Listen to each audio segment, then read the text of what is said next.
ہاں، جب ناگپور سے مفتی غلام محمد صاحب گوندیا تشریف لائے تھے مولانا امتیاز صاحب کے میٹر پہ، تو وہ سید جاہد علی صاحب کے یہاں پر بیٹھک ہوئی تھی، جس پر ہم سے یہ کہا گیا تھا کہ بھائی اگر امتیاز صاحب تصویر کھنچاتے ہیں تو اس کا کوئی ثبوت ہے آپ کے پاس؟ اگر تصویریں آپ کے پاس تصویر کھنچانے کا ثبوت ہے تو وہ لائیے۔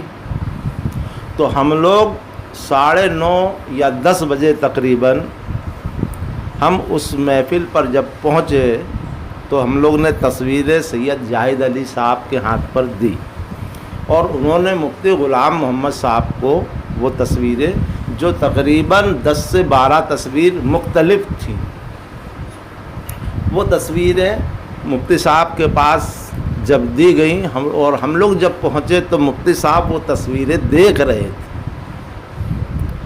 ہم لوگ تقریباً 16-17 آدمی تھے، اور کچھ لوگ پہلے سے وہاں موجود تھے جو 10-12 لوگ ہوں گے۔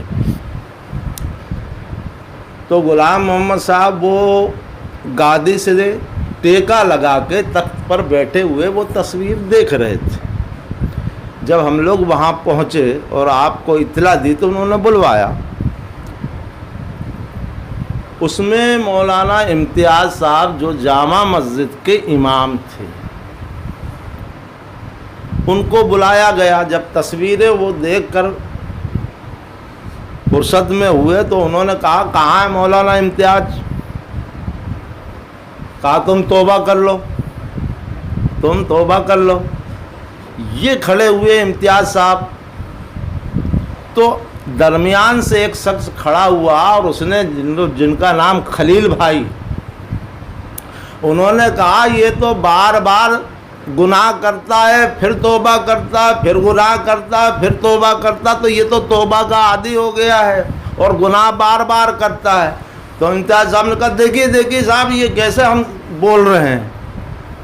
تو غلام محمد نے کہا وہ کچھ نہیں، تم توبہ کر لو اور آپ بھی توبہ کر لیجئے۔ یہ سمیم نوری صاحب کی طرف مخاطب ہو کر انہوں نے کہا۔ تو سمیم نوری صاحب نے کہا کہ حضور میں کس بات سے توبہ کروں؟ تو غلام محمد صاحب نے کہا کہ آپ نے ایک کافر کی نماز جنازہ پڑھائی۔ تو سمیم نوری صاحب نے کہا کہ کون؟ کہا کہ قاسم پٹھان جو درگا پوجا کیا کرتا تھا، اس کی آپ نے نماز جنازہ پڑھائی۔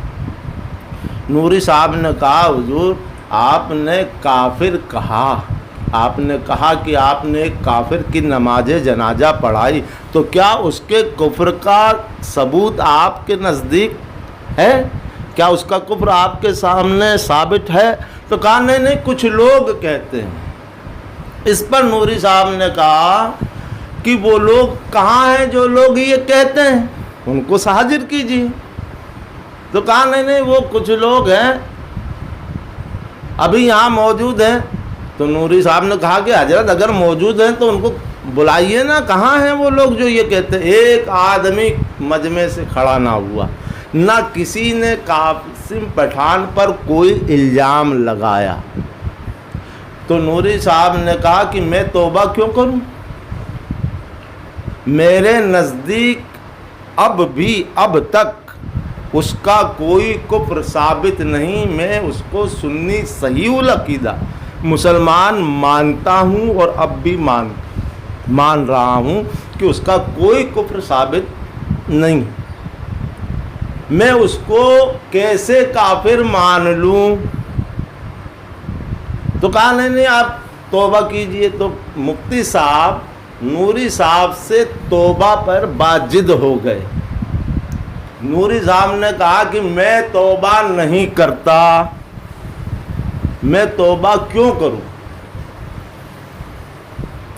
جب بحث بڑھ گئی تو نوری صاحب نے کہا کیا حضور یہی حکم سرا ہے؟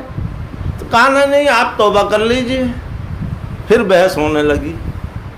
تو عوام میں کیونکہ غلام محمد صاحب ایک معتبر آدمی تھے اور یہاں کے لوگ بہت عزت کرتے ہیں تھے اس وقت، تو لوگوں نے کہا کہ اتنا بڑا مفتی یار نوری کو بولتا ہے کہ توبہ کر لو، تو نوری صاحب توبہ کرنے کو تیار ہی نہیں ہے، توبہ کر لینا چاہیے۔ لوگوں کی جب گرما گرمی چلنے لگی اور مفتی صاحب باجد رہے تو نوری صاحب نے کہا کہ یہ شریعت کا حکم نہیں ہے، حضور اگر آپ کہتے ہیں تو میں آپ کے کہنے سے، کیونکہ آپ کہہ رہے ہیں بڑے ہیں، میں توبہ کر لیتا ہوں، لیکن حکم شرع نہیں ہے۔ میں قاسم پٹھان کو آج بھی سنی صحیح العقیدہ مسلمان مانتا ہوں، اور اگر ایسا تھا تو ابھی تک میرے سامنے ان میں سے کوئی حاضر نہیں ہوا، کوئی کہنے والا نہیں ہے کہ اس سے نے یہ کام کیا کرتا تھا، ابھی تک کوئی سامنے کھڑا نہیں ہوا۔ بلائیے نا ان لوگوں کو جو لوگوں نے آپ سے یہ کہا۔ اس پر بہت سی ہو ہلہ ہونے لگا۔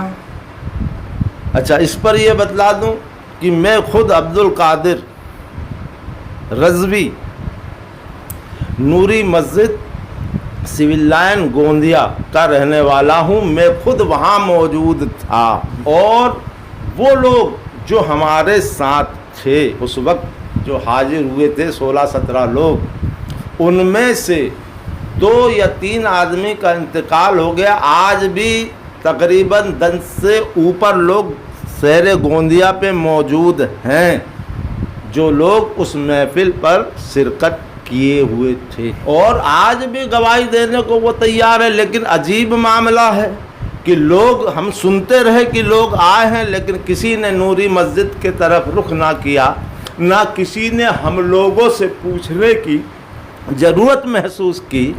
تو ہم کو تو حیرت ہے کہ لوگ، ہمارے جماعت کے لوگ اتنے لاپرواہ کہ ایک فریق کے ماحول میں ٹہلتے رہیں، انہی کے درمیان پوچھ کریں اور واپس چلا جا کر کہتے کہ نہیں بھائی جو معاملہ ہے وہ لوگ ناگپور کے لوگ کیا جانیں، وہ ناگپور کے لوگ تو یہاں موجود تھے نہیں، ان کو جن لوگوں نے جو بتایا اس حساب سے وہ سمجھ رہے ہیں۔ تو اس پہ ناگپور کی عوام کے سمجھنے میں کیا قصور ہے؟ ان کو سمجھایا وہی گیا ہے۔ اور یہاں گوندیا میں کچھ لوگ، بھائی حقیقت میں جب کوئی ہماری جماعت کا علماء جب کوئی تحریک چلاتا ہے دیوبندی وہابیوں کے خلاف، تو ہمارے ہی بیچ کے بہت سے لوگ ایسے پیدا ہو جاتے ہیں جو اس عالم کے دشمن ہو جاتے ہیں، اور خاص کر مالدار لوگ یا گنڈے موالی لوگ۔ عوام اہل سنت کی غریب عوام تو اس عالم کے ساتھ ہوتی ہے، لیکن مالدار اور گنڈے تو ساتھ چھوڑ دیتے، سب دشمن۔ ہم لوگ رات بھر جاگ کے سمیع نوری صاحب کی حفاظت کرتے رہے۔ یہی غلام محمد صاحب ہیں کہ اس ٹائم پہ ایس ٹی ڈی کا دور تھا، 2 آدمی میں بحث ہو گئی، کہا نہیں غلام محمد صاحب ایسا ہو نہیں سکتے، تو انہوں نے کہا غلام محمد صاحب کا نمبر میرے پاس ہے، لگاؤ۔ وہ ایس ٹی ڈی والا بھی آج موجود ہے، اور وہ 2 آدمی جو آپس میں بحث کیے تھے وہ بھی موجود ہیں۔ جب فون لگا کے کہا مفتی صاحب کے محبت کرنے والے نے کہ حضرت یہاں پر تو لوگ آپ کے خلاف ایسی بات کر رہا ہے سمیم نوری، تو مفتی صاحب کا قول تھا کہ 2-4 گنڈے لے جا کر اس کی پٹائی کروا دو، ٹھیک ہو جائے۔ اس وقت ہم کو حیرت ہوئی کہ ہماری جماعت کا ایک بڑا مفتی اس طرح بول رہا ہے، اور آج ہم دیکھ رہے ہیں جب ناگپور کی حالت دیکھ رہے ہیں تو ہم تو یہ سوچنے پہ مجبور ہیں کہ ان کا دھندا اور ان کا کام ہی یہ کہ گنڈا گردی کرو اور عوام اہل سنت کو برگلاؤ، اور عالموں کی کہیں بے عزتی کرو۔ جو ان کے فیور میں ہے وہ اچھا ہے، جو ان کا مخالف ہے وہ دشمن ہے۔ عوام اہل سنت پر ان نے انتصار پیدا کر کے رکھا ہوا ہے، ہم آپس میں لڑ رہے ہیں، گمراہ کر دیا ہے لوگوں کو۔ بھائی درد ہوتا ہے، تکلیف ہوتی ہے، انشاءاللہ تعالیٰ پھر کبھی آپ سے ملاقات ہوگی تو پھر میں آپ کو بتلاؤں گا۔ ابتدا ابھی تو یہ تو صرف اس میں نشست کا معاملہ ہے،